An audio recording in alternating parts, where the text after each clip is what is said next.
Open your ears and crack some beers. You are listening to episode 22 of Retro Hangover.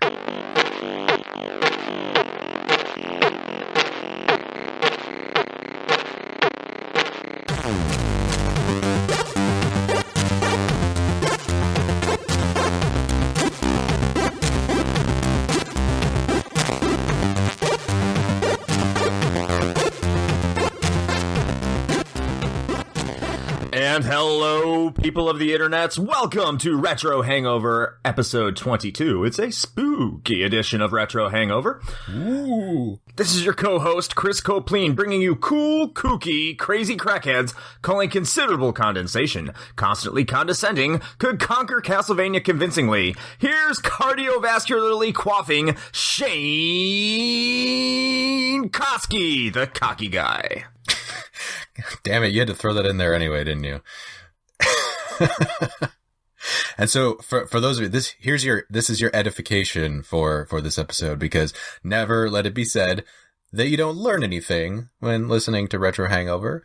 Cardiovascularly quaffing is also just an overly fancy way of saying drinking blood, right? Yes. It's the vampires, man. To be it's clear, Halloween. Clear, the word is quaffing. Quaffing. Yes, quaffing. Starts with a Q. Doesn't sound like it, but does. Uh-huh. Yes. There you go. Do not confuse it for any other words. I mean, you can, but you'd be wrong. But that's all right. So, Chris. Yes. How's it going, man? What you up to? Recovering from eye surgery. Oh, yeah. Your eyeballs want to jump out of your skull. Yes. So I heard. So yeah. In terms of, I'm not going to be speaking much about video games because I haven't played any real video games this week due to work and the fact my eyeballs are in fuego. It's worth it though, so I'm going to be able to see 2020 for pretty much the rest of my life without glasses. So there's that. Yeah. Wasn't able to play the game in question for today's episode, which is Castlevania, but for the N64, of course.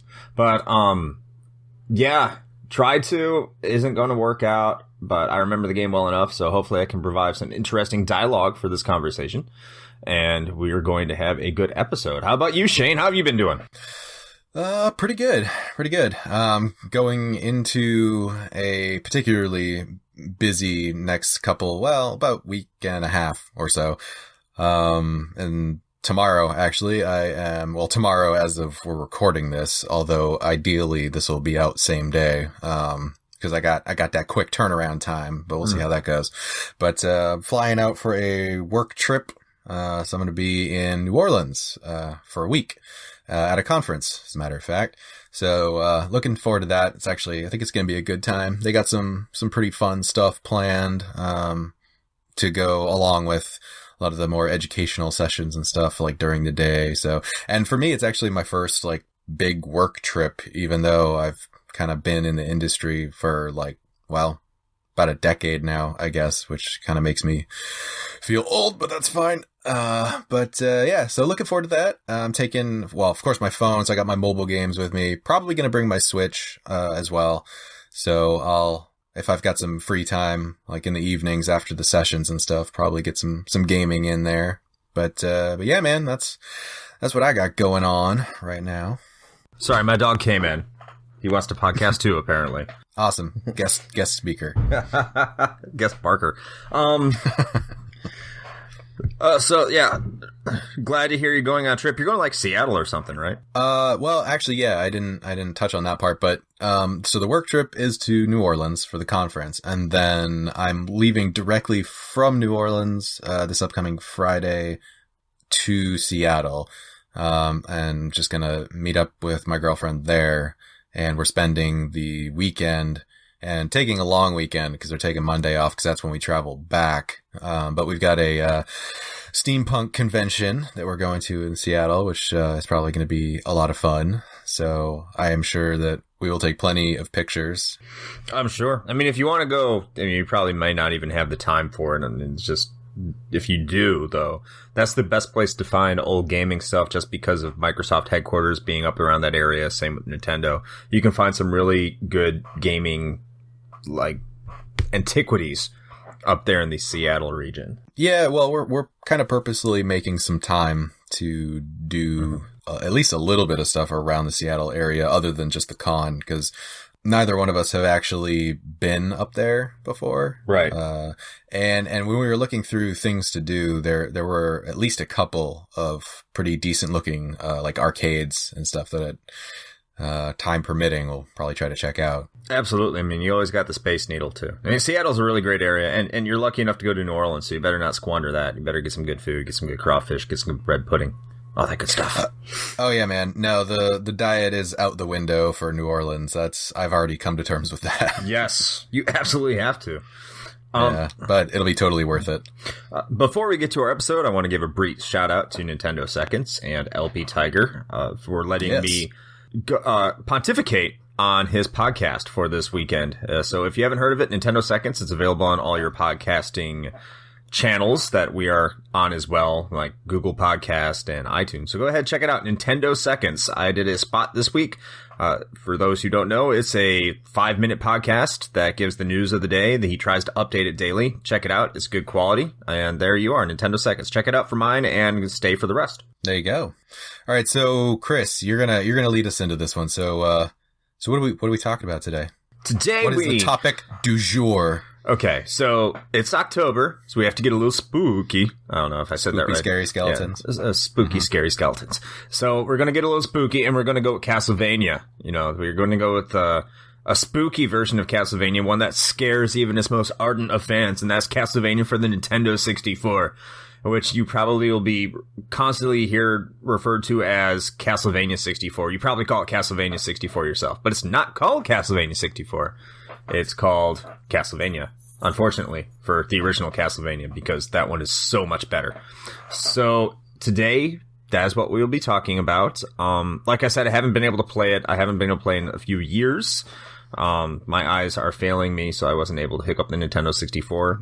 Shane kind of played it through some other means. However, they're completely legal because he does own an original copy, from what I understand, don't you, Shane? Yes, I would like to make that known. I do, in fact, still have my original release N64 with an original copy of Castlevania 64. I just had the unfortunate happenstance of pulling it out of storage to do this and realizing that the power brick for it is shot. So I've got another one coming in the mail that actually should be showing up in a couple days. So my N64 will be up and going again. But yes, I do in fact have a legit copy. So take that, I dropped my TV on a Nintendo 64 and it still worked meme. In any case, Shane is going to give us a brief history of Castlevania for the Nintendo 64. Go ahead, Shane.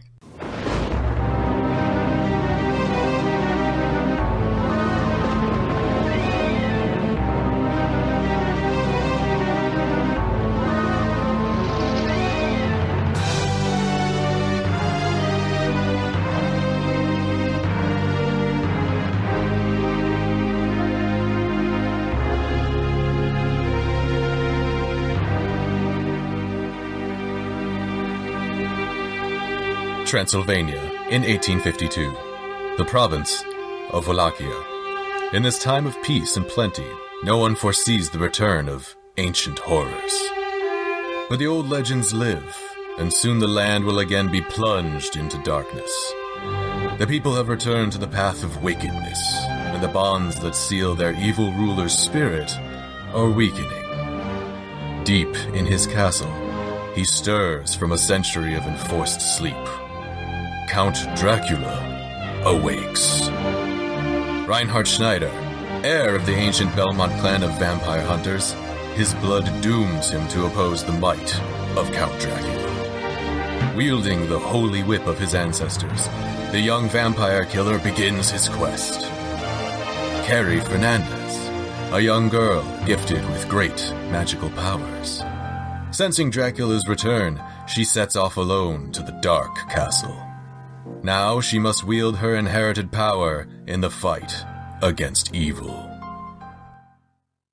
Castlevania, or Devil's Castle Dracula: The Apocalypse in Japan, was unleashed upon the North American public on January 26, 1999. Developed by Konami's Kobe division, it would mark the first time the Castlevania series took the leap into 3D.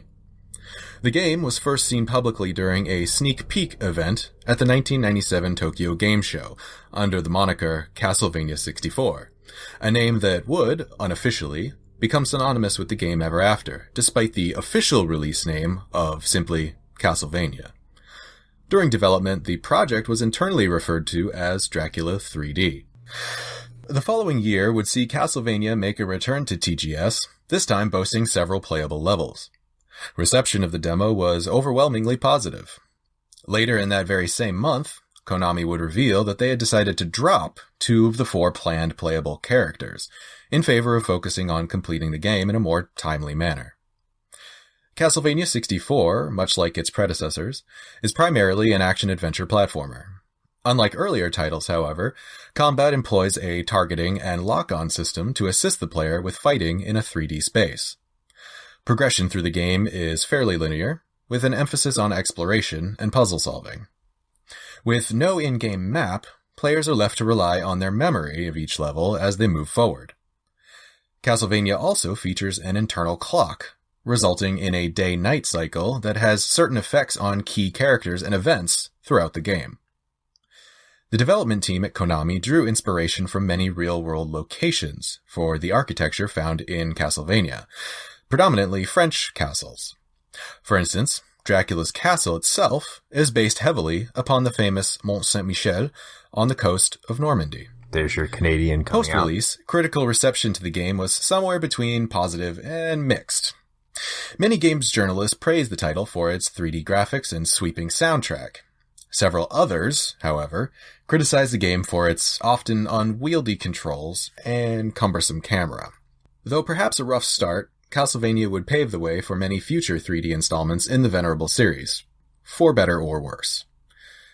Castlevania would go on to have an expansion pack type re-release in the form of Castlevania Legacy of Darkness, that was also released for the Nintendo 64, which included a completely new playable character in addition to the original cast, albeit with new level designs.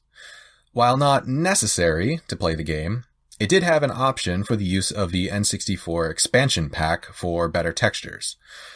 Despite receiving lower critical scores at the time, it's now regarded as better than the original Castlevania for N64, despite being relegated to the obscure footnotes of history outside of more hardcore Akumajo Dracula and N64 fans.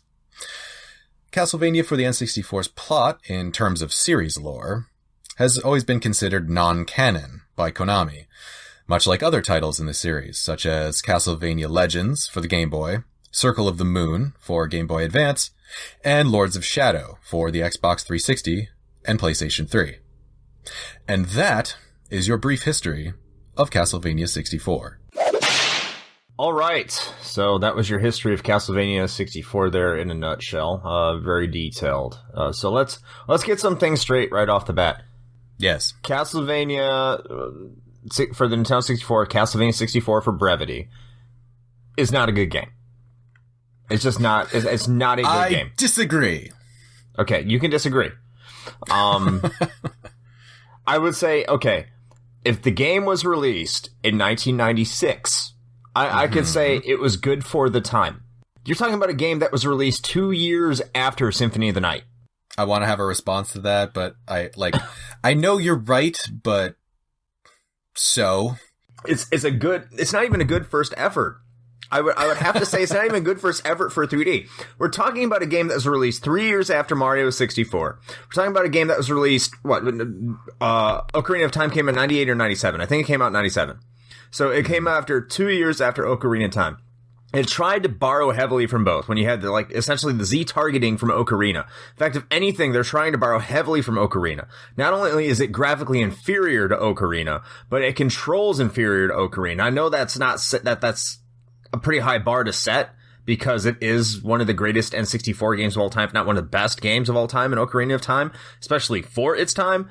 But Castlevania 64 completely missed the mark.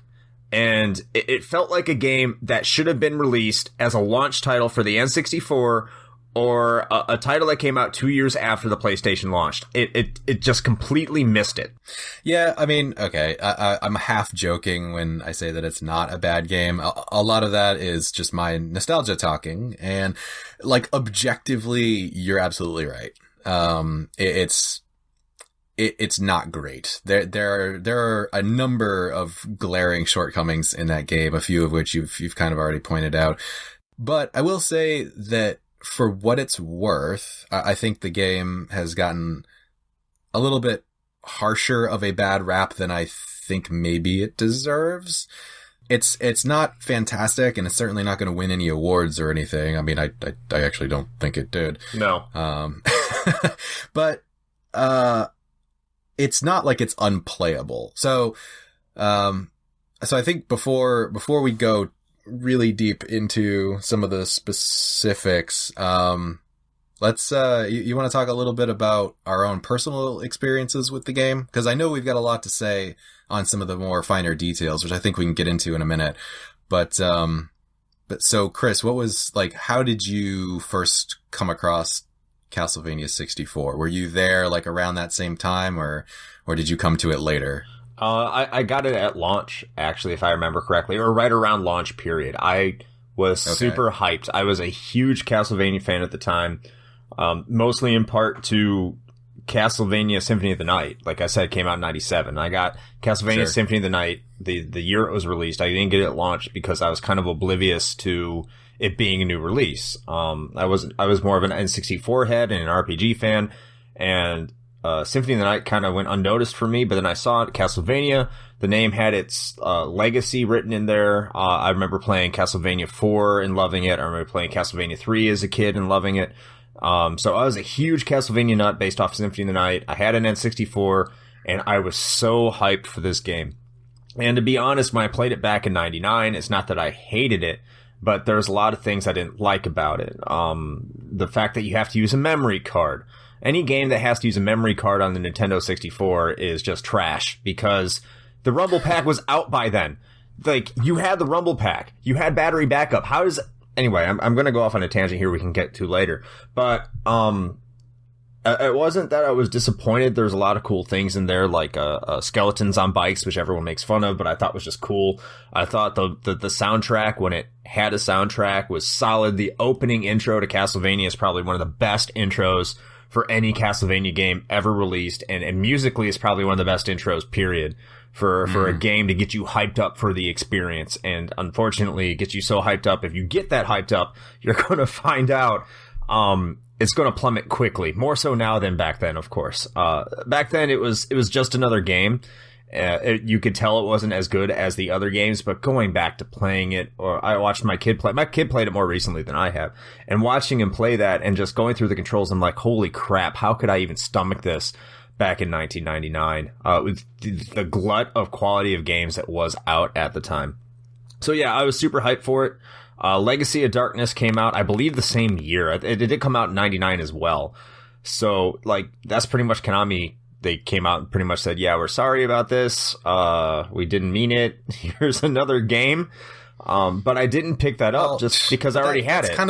That's kind of the fucked up thing, though, right? Because, I mean, nowadays, well, especially with digital distribution and things like that, you would suppose that if a company was going to release basically a better version of an existing game, that, you know, a lot of the time, especially that close to release, that either should be just like a free upgrade for existing users, or existing owners get like a very deep discount on like the new version, right? Or something to that effect. So while it might have been Konami being like, yo, we kind of dropped the ball on this, so here's a better version. I mean, they still charged full price for the damn thing, you know? It was Final Fantasy 14 before Final Fantasy 14 even happened. Yeah, I mean, basically. They completely rebooted the damn game and said, here's a new one. Except, yeah, you're right. Without digital distribution, no one's going to be the wiser, and everyone, you know, anyone with a brain would be like, why would I buy this new thing that you just released? It's just one extra character. It costs just as much as the previous one. Like, what the hell, man? Anyway, your personal experiences with the game, Shane, because I think I've gone on a rant-like thing. So mine was a little different. I don't, I want to say I think I actually did get it on release as well, because I didn't have as much love for the Castlevania series, I think, at that time, as I do now. But I was very into the into the aesthetic of the game. Goth guy. Yeah, well, what can I say? Hey, listen, you're talking to the guy who in like 7th grade or something wore like Korn t-shirts to school every day. Okay. So, I think we all did. Yeah. Well, not all, but yeah. Anyway. But that's a darker time. But anyway, so I got it when it came out, and I gotta be honest, I actually liked it then. Like, I think I overlooked a lot of its flaws, partially because I was much, much younger, obviously. And the other thing was, that was still around the time when you only had a limited number of games to play as a kid. Like, right. It's not like today, where, again, going back to like digital distribution, it's an amazing thing, and I'm glad that we have it. But it's kind of like, it's the Netflix problem, right? Where you've got so many choices that you don't actually know what to pick. And you get decision paralysis, and then you just end up watching The Office again for like the 8th time or whatever. But, back then, that was like one of maybe, I don't know, man, like half a dozen games that I had at my disposal, not including things that we would go and rent at like the local Blockbuster. So I kind of just dealt with it.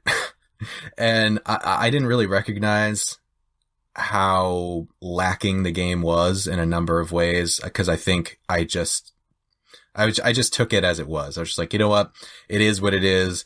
The game is hard to control, and platforming in a 3D space really sucks in most cases. Like, Mario 64 is sort of like, the penultimate like example of early 3D platforming, and I suppose how to get it right. Castlevania 64 is not, and it was infuriating, especially with the controls being as imprecise as they were, and the N64 controller being as fucking wonky as it was, which again was another thing that I got really, really good at using an N64 controller, because that's all I had.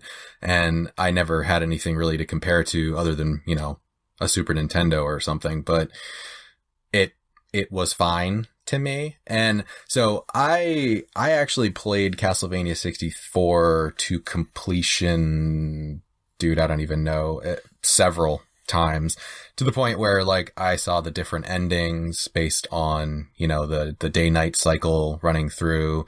It's something like a certain number of in-game days passes, then you get a different ending and that kind of stuff. So I saw like the different end bosses and did a lot of exhaustive exploring through all the levels. So I kind of know that game in and out. But like I said, it's basically because I didn't really have a whole lot of other choices. So my personal viewpoint on it is probably very, skewed towards the positive, just because I actually got like countless hours of enjoyment out of that game, even if it didn't really deserve it.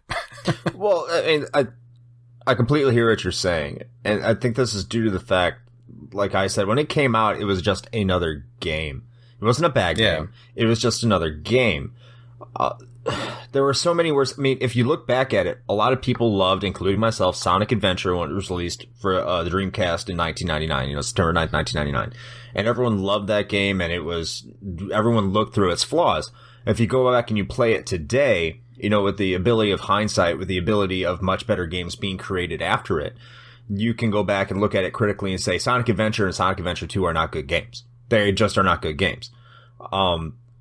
However, Escape from the City is one of the best video game songs ever, and I will fight anyone who says otherwise. Yeah, I mean, exactly. But that's the same with Castlevania for the N64. It had a great soundtrack, and at the time we were willing to put up with a lot more of its bullshit just because it was par for the course. It was exciting because you were seeing a franchise that we loved get into the 3D realm, and we were seeing what it could do in 3D. And at the time, it wasn't a horrendous effort. It wasn't like it was the worst thing ever. It was just another game. We knew it wasn't as good as Zelda. We knew it wasn't as good as Mario, but we knew it was a 3D Castlevania game and it was comfort food. Yeah, I mean, I think in retrospect, you know, you can look at it and be like, well, Castlevania is kind of like, you know, one of the pillars of, well, I guess Nintendo, but I mean, of course, it's been on other systems, but for a while, that was one of the big name titles, right? And comparatively, yeah, I mean, you would have thought that, Castlevania's first foray into the third dimension would have been as wildly successful as Mario and Zelda, because those both were amazing, and comparatively, you know, Castlevania 64 was not. But yeah, like you said, I mean, at the time, it was a mediocre game, and had it been any other title, like if Castlevania wasn't slapped on there, it probably would have been very quickly forgotten. Oh, very quickly forgotten. I thought you were going to go another direction, but yeah, 100%. I think if that was called anything else, like if it was called Lords of Shadow with no Castlevania on it, much like other games, we would have completely relegated it to the obscurity of history. It would be like Glover. You know, how many people remember Glover? Oh, God. Well, I remember Glover, but I think we're just old. But you know what I'm saying? Like, you talk to someone modern about, you know, anyone who's hip to the N64, you might get some people, because I think Glover's better than a lot of people say it is. A lot of people actually say it's pretty good who's played it, but you talk to your average. All right, well, keep an eye out for our future Glover episode. I have a copy of Glover while you're at it, while you're bullshitting. In any case, a lot of people say, but they recognize it because it's Castlevania. They recognize it because of the namesake. They recognize it because of its legacy and its history and what it has put to the overall gaming culture. But going back to what I originally said about Symphony of the Night, yeah, it's weird that Symphony of the Night feels like a more modern, more polished game. It feels like it was released 10 years after Castlevania 64. And Symphony of the Night was released 2 years before Castlevania 64. Like, if you go back and play those games side by side, I think to the average person, if you don't tell them when these games were released, if you don't tell them what systems they came out on, I could not blame somebody for thinking that Castlevania 64 was released much earlier than Symphony of the Night. Yeah, no, well, and so here's the thing, right? And I know you know this, but that's a good point. But it's also because Symphony of the Night was a 2D Castlevania, of which they had many, many years to, you know, refine and perfect that particular formula. Now, granted, there were a lot of new things that got introduced in Symphony of the Night that previous 2D titles in the series did not have. But they had a lot of time to really get that, at least the fundamentals of it right. And that's why it's such a polished experience. Now, you go to Castlevania 64, and this was the first generation of consoles that were fully three-dimensional and polygonal. So, like, granted, even though they had already put out Super Mario and Ocarina of Time, one would probably suppose that this game was, at least in some part, being developed in parallel with those two. So, you know, this was the series and I guess Konami's, and I could be totally wrong on that, at least for that particular console market, but Konami's first kind of like foray into 3D for this style of gameplay. And frankly, I get where they're coming from, I think, because it's the same problem that most of the other titles had, is how do you translate the gameplay from a two-dimensional space that everybody's so used to into a three-dimensional space and still have it be familiar enough for it to make sense to series veterans, but also work in that, you know, with that extra dimension added. And they kind of missed the mark a little bit on it, because it's really hard to translate that. I mean, like I said, three-dimensional platforming sucks. I mean, we could also end up talking about how I think first-person platforming is also hot garbage, and as much as the original Half-Life is an amazing masterpiece of a game, Jumping Flash, its jumping sections were atrocious. But I mean, let's be honest, Jumping Flash was not a bad first-person platformer. You know, I mean, I say first-person platformers, I agree with you, they're shit. But going back to, okay, this was his first foray for Konami. That's I don't buy it because, first of all, Metal Gear Solid was released the same year as, actually, it was released in 1998. Metal Gear Solid was released in 1998. It's the 20th anniversary of Metal Gear Solid. That's a 3D game, full 3D game, released for the PlayStation. Yeah, but it's like a more slow, tactical kind of game, is it not?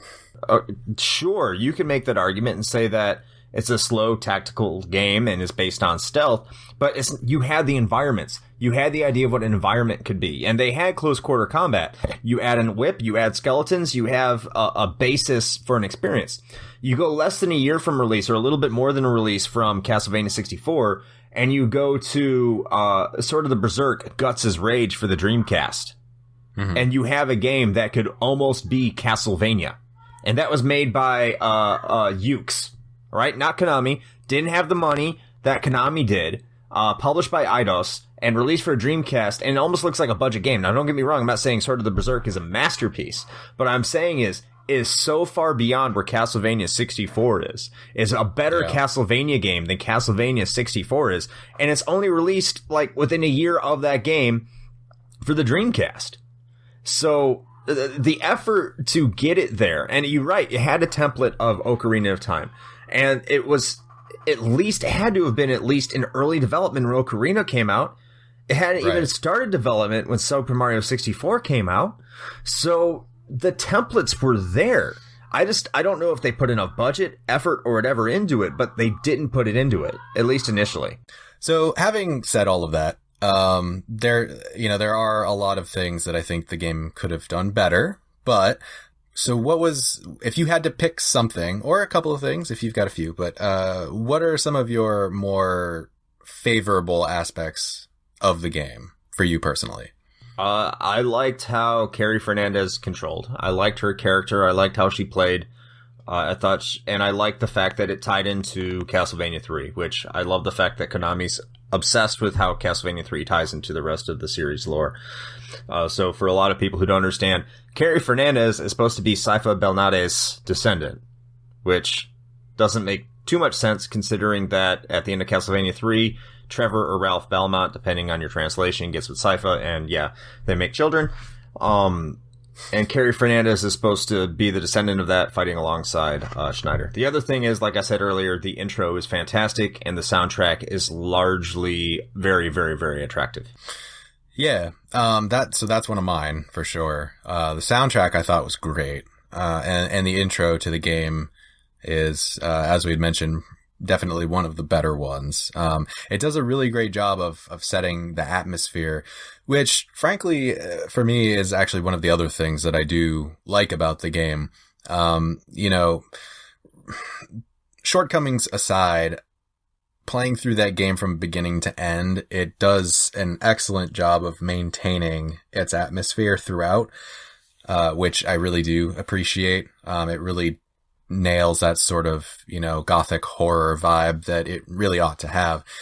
And as goofy as it is, on some occasions, I actually really do appreciate some of the, risks that they took with some of the things that they included. Like the motorcycle skeletons, for example, are fucking dumb as hell. They're great. But they're amazing. They are, yes.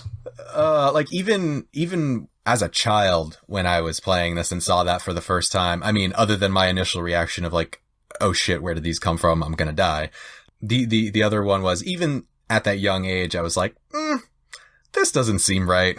Like this is supposed to be some like medieval time period with like swords and whips and castles and stuff. How did we get like bone cycles? But you know what? I rolled with it. That's no pun intended. That's a bad pun. but yeah, really terrible.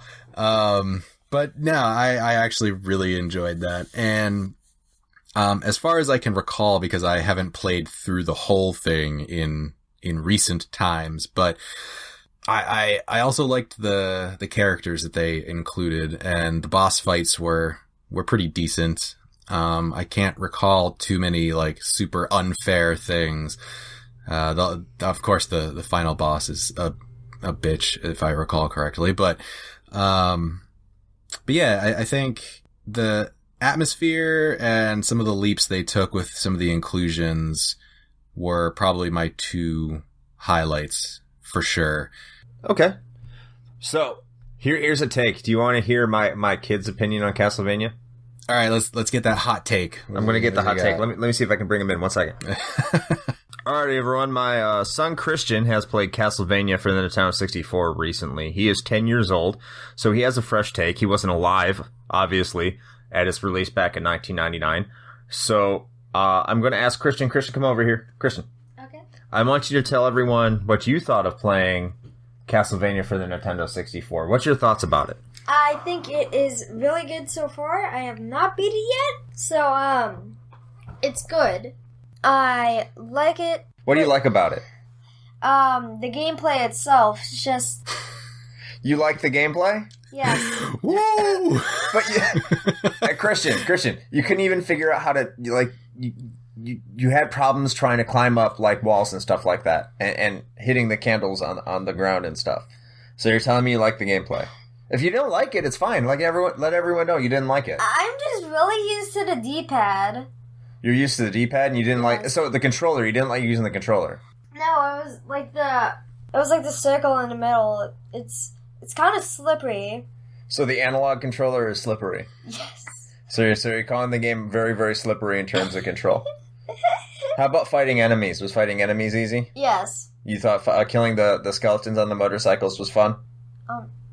I The silence is deafening. Yeah. He's like, I don't know what to say about this. All right, so hot takes from a new generation. Yes, the hot takes from the Fortnite generation. Thank you, Christian. Your input is appreciated. Thank you very much. Thank you for participating on today's podcast. Okay. All right. So what I gathered from that is, I don't know, it's kind of fun, but it's confusing, and I don't know what to say about it. What he's saying is it'd be a good game if it wasn't on the 64, maybe. Yeah, maybe. Yeah, I mean, we'll do the controller thing. That's just an issue in and of itself.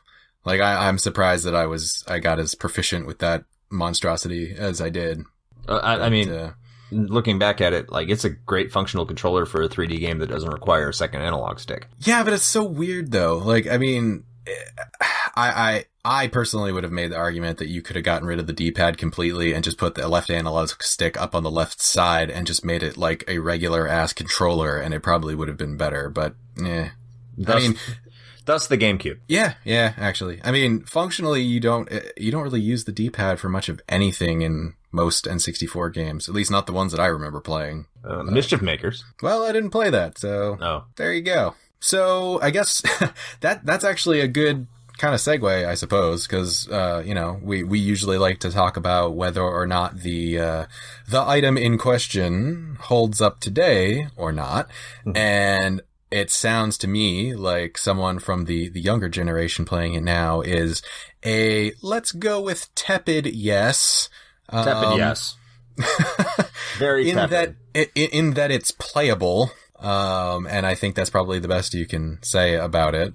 Mm-hmm. I for myself, this is of course 100% biased, as you probably should expect, given my experience with the game. But I can still totally go back and play it today just fine. I mean, granted, the parts that frustrated me when I was a kid certainly still frustrate me now, and perhaps even more so because it's, I've got 8,000 other quality games that I could be playing rather than trying to, like, furtively hold on to a damn cliff in this game and falling to my death.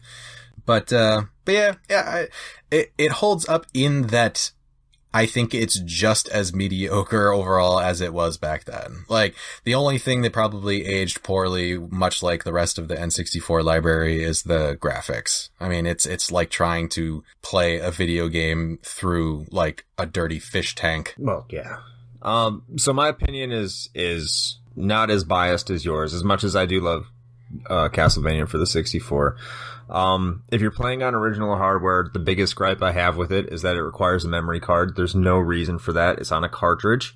That was, I think, one of the reasons. It's not with all reason Nintendo stayed with cartridge, but it was definitely a benefit to having a cartridge-based system is that you didn't have to have a memory card, and you need a memory card to save your data for Castlevania, which is just stupid. So actually on that point real quick, can you for the folks that, didn't play this or weren't around when that was a thing, explain where do you put the memory pack in an N64? In the controller. In the back of the controller, you say. Like the Dreamcast. And where would you put a Rumble Pack if you wanted to use one? In the same slot. Oh, so what you're saying, Chris, is that you cannot use both of those at the same time. That's correct.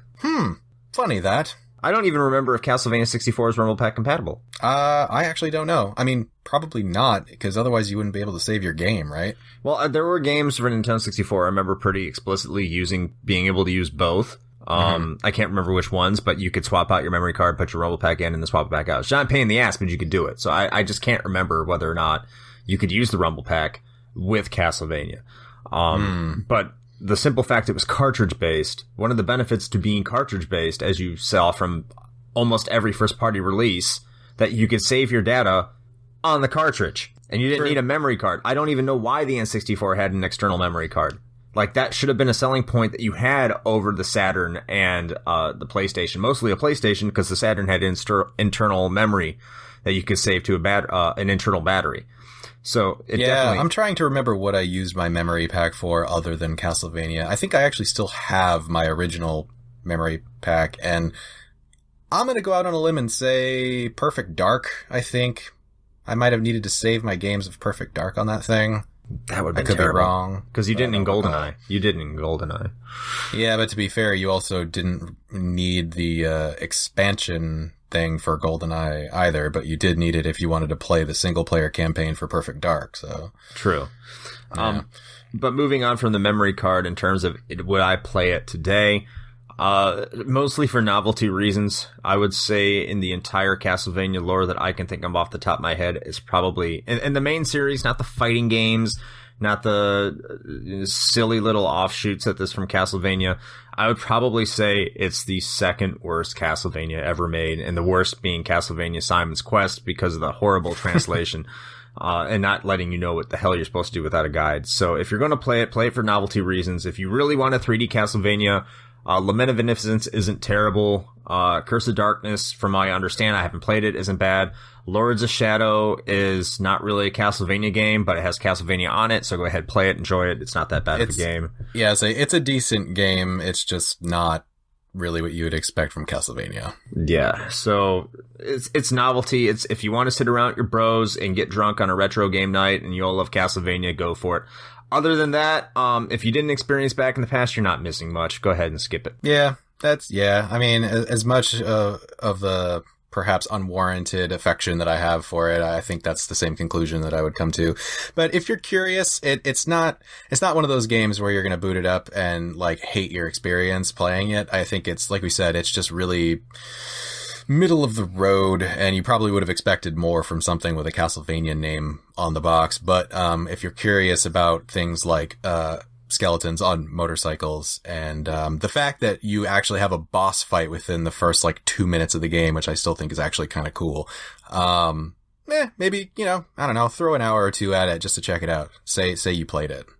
Or, this is an excellent segue, or if you don't want to play it yourself, there is a very real possibility that probably within the next week or two, given my time constraints of travel and whatnot, that we'll probably be doing a little bit of streaming of Castlevania 64, and so you can see us play it instead, and then that way you can save yourself the pain and experience it vicariously. If you're looking to purchase this for the original hardware, by the way, it's still not a very expensive game. Costs anywhere between $10 and $15. So if you have the spare cash and you want to take a risk or at least add it to your collection, getting it for the N64 isn't a terrible bet. At least I mean, I would probably say, and you could correct me on this one, but probably just get Legacy of Darkness if you're gonna do that. Yeah, hold on. Let me see how much that would cost. That would run you now. Yeah, I was gonna say, is the cost that much different? It can be. Collecting is stupid. That's right, kids. Collecting video games is dumb. Don't do it. Yeah. Legacy of Darkness will cost you about $45. Huh. Well, in that case, I don't know. If you didn't have any sort of nostalgic love for this thing, I don't know if I'd drop $45 just to experience it. So in that case, just get one of the cheap Castlevania 64 carts and call it good, I guess. Yeah, I mean, if you're just looking for that sweet Nintendo 64 goodness. And besides, Legacy of Darkness isn't... I mean, it's Castlevania in terms of atmosphere and name, but the actual gameplay itself is not... You're not a whip-wielding Belmont. I know that's hypocritical for me to say, loving Symphony of the Night, where you're running around as Alucard with a sword and shield, but you're a werewolf, and it's not like your typical Castlevania experience. All right. Well, I think that's probably going to do it for us this time around. So, yes. Once again, I think we had a pretty good discussion of the first Castlevania entry into the N64. If you would like to get in touch with us and leave some comments about anything we've talked about here, or perhaps suggestions for some things that you'd like us to discuss in the future, there are, in fact, a number of ways that you can do that. You can, of course, go to our website, which is retrohangover.com. We also have a Facebook page, which is just Retro Hangover. You can reach out to us on Twitter in 140 characters or less, at Retro Hangover. And we are also now on YouTube and Twitch. Same name on both of those. So like, comment, subscribe! That's right. Hit that bell, because we're making ourselves pretty easy to find.